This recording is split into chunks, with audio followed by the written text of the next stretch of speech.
Okay, friends and neighbors, it's DK here with Mr. V Amps, and a couple days ago I had a little community post where I showed you all about this thing. It's an resistance capacitive comparator bridge thing, model 950b. And this was the one capacitor tester I didn't have at the time, and I said, boy, I'd like to get one of those with the old school, leakage test on high voltage. And one gent actually did suggest the leakage tester thing from Mr. Carlson's lab, and that is a cool thing. But for whatever reason, I like the high voltage one because I like to live dangerously.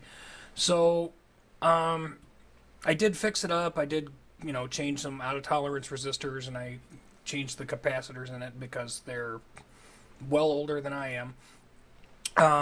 And instead of going, full restoration mode where I tried to, match every value, perfectly with the replacement capacitors, I kind of went, well, it's pretty close.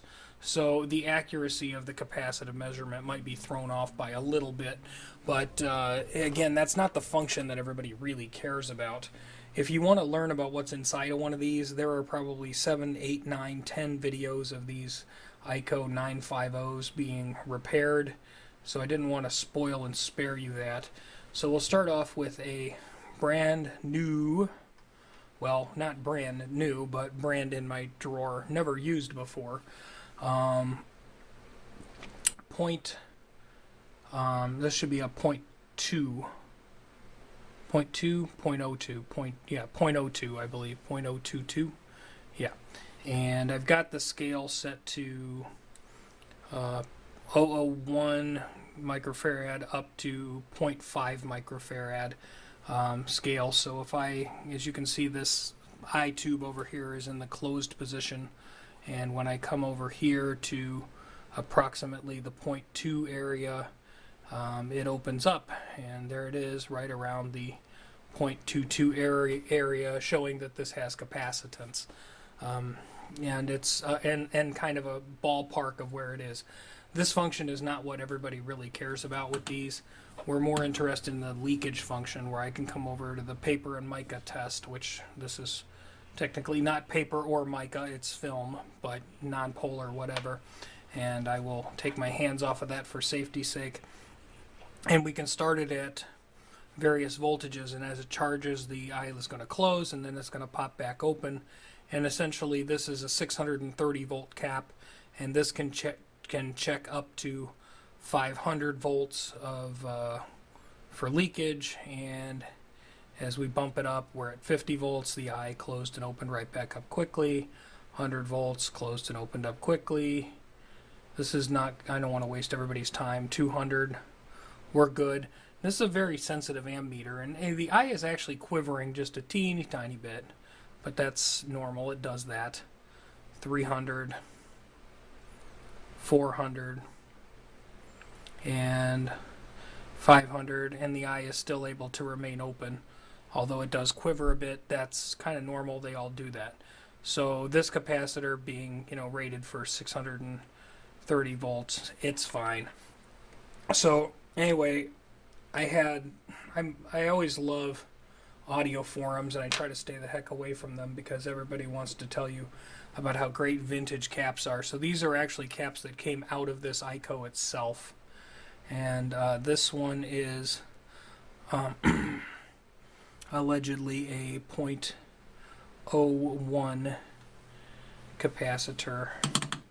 So we'll come down to the scale that we should be able to measure at 0.01, and we'll go hunting for it and see if this actually even has any capacitance whatsoever. And yeah, I ain't finding none. We'll even go to the lowest scale and see, does it have anything at all? It has, oh, there's a little bit. Okay, what do we got? We're at the top of the scale, and we've got,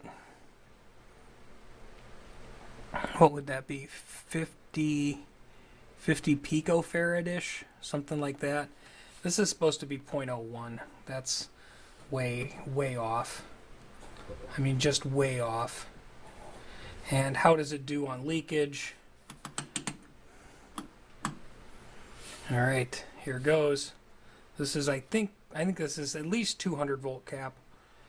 So 10 volts, and the eye is barely open, so we're leaking already plenty at 10 volts. And by the time I get to about 20 volts, it's leaking like a sieve. So again, old Bumblebee cap, no good. But apparently they're amazing and magic for your vintage guitar amp. So shove that in there and see how long your tubes last. Alright, another one.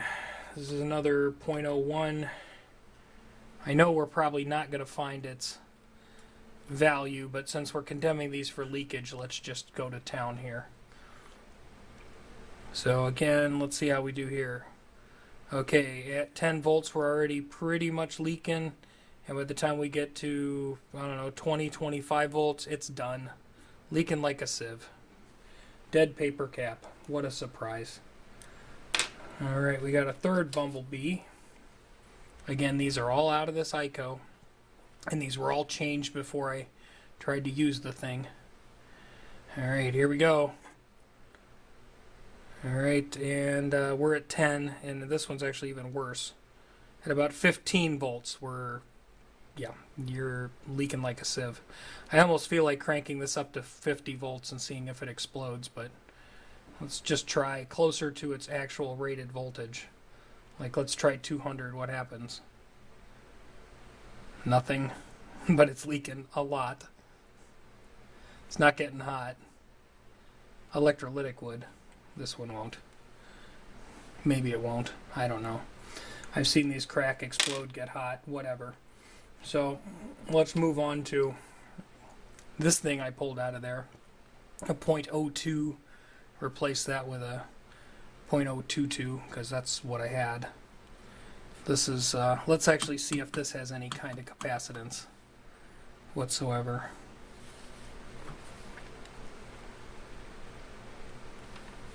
Does this have any capacitance whatsoever? None readable on this scale. Oh, there's a little bit of movement in the needle around here, which is like around the .03 and .04. It's kind of, but again, nothing. So let's try leakage for fun. And this is allegedly a 400 volt capacitor, and we're at 50 volts, and it's still trying. It's trying to capacitate. And by 100 volts, actually not even 100 volts, at about 75, 80 volts, we're leaking like a sieve. So again, another capacitor out of this. That needed to be removed. Condemning its own parts. How much fun is that? Alright, we have a .25 microfarad. That's an unusual value that we don't see that often. But it's pretty close to .22. You can actually find a .25. You just have to go hunt for them. And this is, of course, a lovely wax capacitor. I'm sure these are great for hi-fi vintage gear, too, according to the internet. Alright, does it have any appreciable capacitance value? Oh, it does. Look at that. It's supposed to be .25, but it actually appears to the tester more like a .5. So it's way out of spec there. And let's see how it leaks. This is supposed to be a 600 volt cap. Alright. And at 10 volts, it's already leaking like a sieve. So this thing is more or less a dead short piece of junk. Yeah. This is supposed to be resist for 600 volts. This thing can only generate 500. And even on a 10 volt scale, we're still screwed.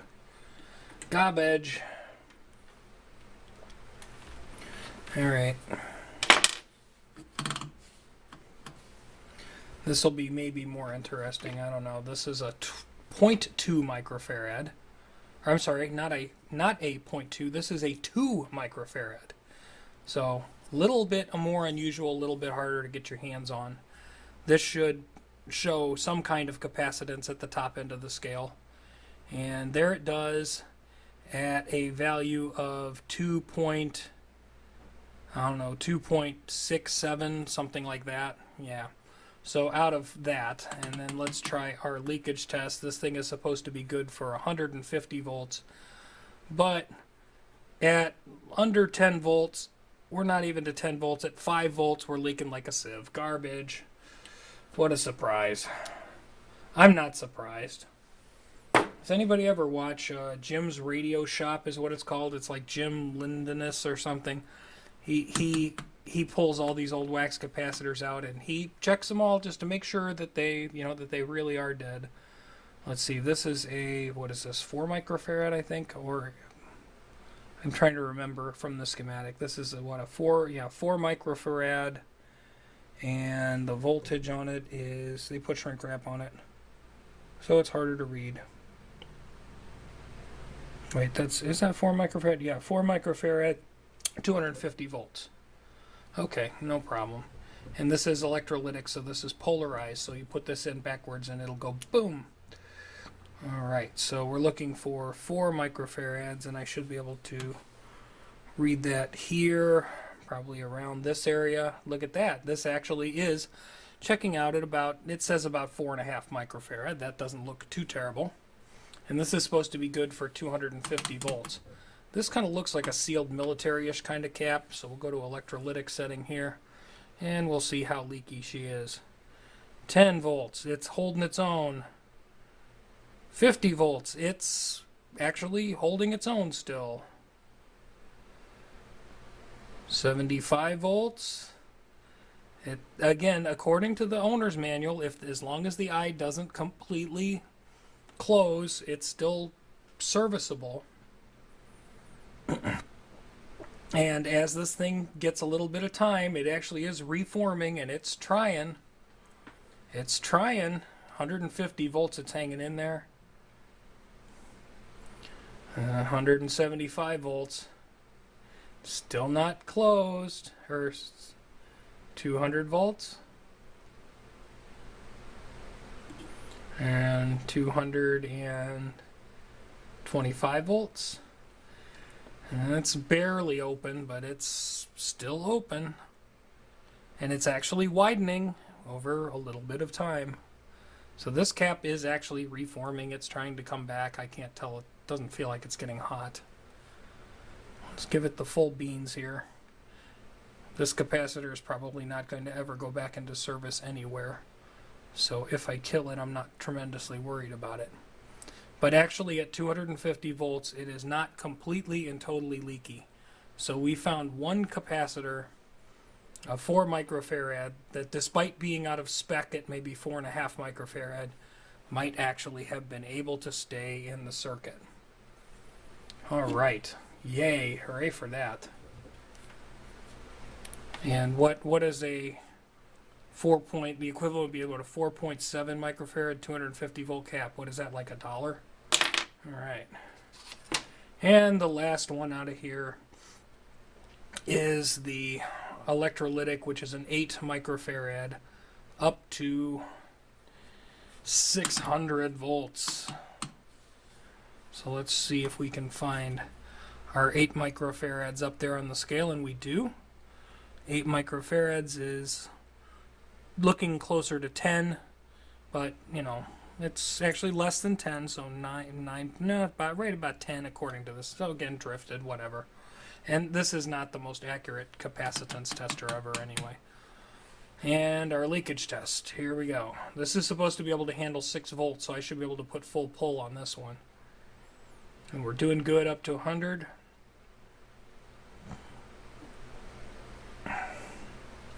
We're hanging in there around 200. We're hanging in there around 300. Not bad. Hanging in there at 350. 400. 450. Yeah. So believe it or not, this old 8 microfarad 600 volt cap is actually still not completely and totally smoked. Again, it's one of those things I probably could have. This is a tricky capacitor to find, by the way. It's still showing, even testing it at 500 volts, the eye's not completely closing, so it's still trying. And yes, I'm probably a bozo for pinching this between my fingers where it could explode. Alright, and the eye is still continuing to open. So this thing is reforming. It's actually trying to be a capacitor. So, hooray for that. The electrolytics were better than the film caps. Go figure that one.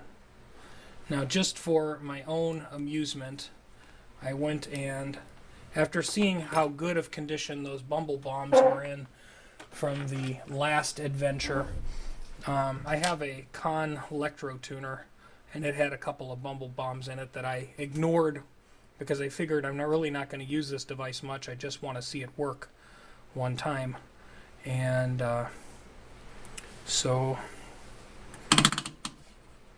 I'm curious if these bumble bombs are any good, because after seeing how dead the bumble bombs were, I just decided to change them. So this one actually does show some capacitance. It's supposed to be a 0.15. It's showing more like 0.2. And let's see if this one leaks like a sieve. This one actually might be better. Yeah, this one's actually, the eye is opening and working, but at least it's not leaking like a sieve at 10 volts. How about 50 volts? Still okay. And 100 volts, it's still forming and hanging in there. So these that were in that Con Electro tune aren't that terrible. Did I actually find some not blown up bumble bombs? 150 volts? I don't remember what, I think this is a 200 volt. I think the rating is 200 volts. But I'm going to stop at 150. I'm not going to put this in any kind of circuit. And I really don't want to see it blow up. Well, let's try a little bit more. I know I'm an idiot. Okay, so 275, and it's still just kind of leaking. So this thing seems to actually be able to hold its own up to about 150-ish, 100 volts, whatever. So if you wanted to use this as a tone capacitor, which if you think that's going to make miracles, I suppose that would be okay. That one at least represents a capacitor. And then we have a much smaller one. This is supposed to be, I believe, 0.12, something like that.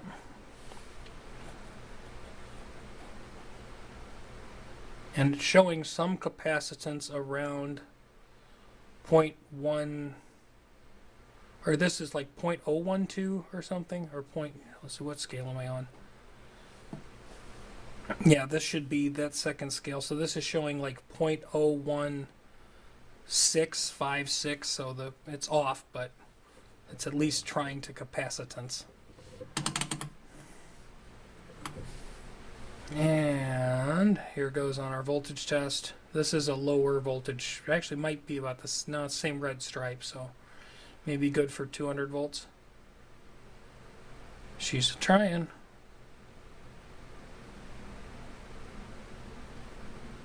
Yeah, so even at 200 volts, this bumble bomb is actually not too terrible. Not too terrible. I never thought I would say that. And electronics technicians, man, we see these things and we're like, gotta throw it out, gotta throw it out, gotta throw it out. And reality is if it's some kind of piece of equipment that's going to be in service every day, like somebody's lucky guitar amp, I can understand why you'd want to put this in a bag and put something that's going to be more reliable over a long period of time in a circuit. But I can tell you right now, knowing that Con unit, these things never saw more than 120, 130 volts probably, and they actually didn't get barbecued. And one more for good measure. This will be your 0.02 tone cap, which this one spent its life in an old lap steel guitar, and the tone knob wasn't working tremendously well, so this got swapped as a result of that. Let's see, am I measuring any capacitance here? I am. This is supposed to be 0.02, and it's measuring closer to 0.025. There's at least some. This is one of those yellow label Sprague caps. And how we doing on leakage?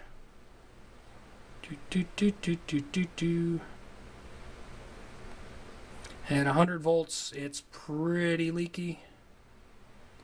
And at 150 volts, it's done. It's trying, but it's done. And this is supposed to be a 400 volt cap, so yeah, toast. So anyway, I hope you had fun with me watching an Eico950b condemn its own innards.